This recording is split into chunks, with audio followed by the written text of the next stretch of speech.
और चलिए सीधे आपको बीएसपी सुप्रीमो मायावती की प्रेस कॉन्फ्रेंस में ले चलते हैं। जा रहा है ये भी ठीक व न्याय संगत नहीं है। इससे आपसी भाईचारा व सद्भाव पर भी काफी बुरा असर पड़ रहा है, प्रभाव पड़ रहा है। साथ ही इससे कानून व्यवस्था भी बिगड़ती है।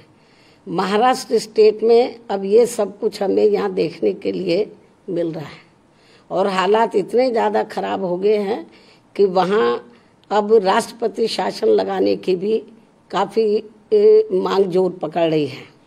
इसके अलावा पूरे देश में वह राजस्थान एवं छत्तीसगढ़ कांग्रेसी शासित राज्य में तथा तेलंगाना स्टेट की सरकार के साथ साथ मध्य प्रदेश में भी बीजेपी की डबल इंजन की सरकार में यहाँ खासकर दलितों, आदिवासियों व अन्य पिछड़े वर्गों का हर स्तर पर हो रहा शोषण तथा यहाँ भी बढ़ रही गरीबी, बेरोजगारी, महंगाई व साथ ही गरीबों, मजदूरों, किसानों, कर्मचारियों एवं अन्य मेहनतकश लोगों का भी हो रहा उत्पीड़न आदि के विरुद्ध अर्थात इन चारों राज्यों में इस वर्ष हो रहे विधानसभा आम चुनाव में इन जरूरी मुद्दों को लेकर हमारी पार्टी पूरी तैयारी के साथ यहाँ चुनाव में उतर रही है।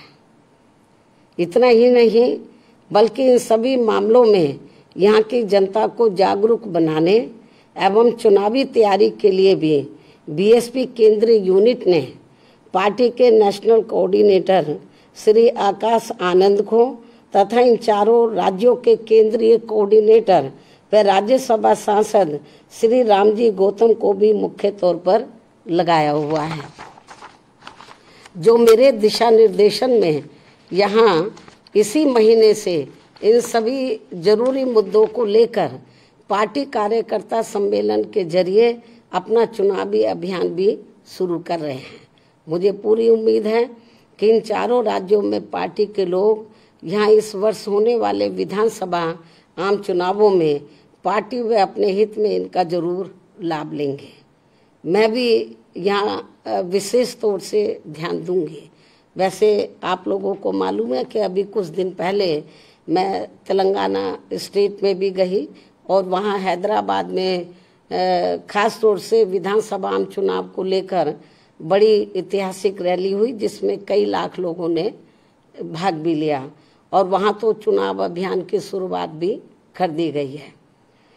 और अब मैं ये भी कहना चाहूँगी खासकर यूपी व उत्तराखंड स्टेट में यहाँ बरसों से लोगों की आस्था के बने स्थलों को अर्थात मज़ारों आदि को जो ये कहकर अब हटाया जा रहा है कि मज़ारें सरकारी ज़मीनों पर बनी हैं, इससे बीएसपी सहमत नहीं है और इसका बीएसपी इसलिए विरोध करती है क्योंकि जब यहाँ मज़ारें सरकारी ज़मीनों पर बन रही थी तो तब उस समय यहाँ की सरकारों ने इनको बनने से क्यों नहीं रोका था।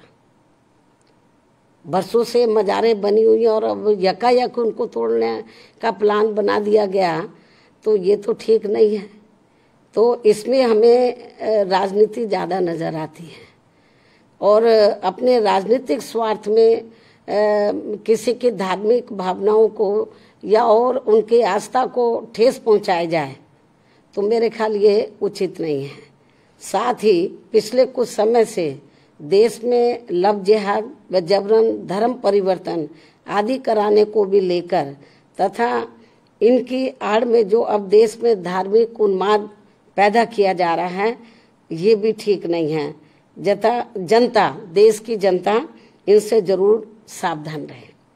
इसके अलावा यूपी में अब विशेषकर अपराधियों का भी जो आपस में तांडव चल रहा है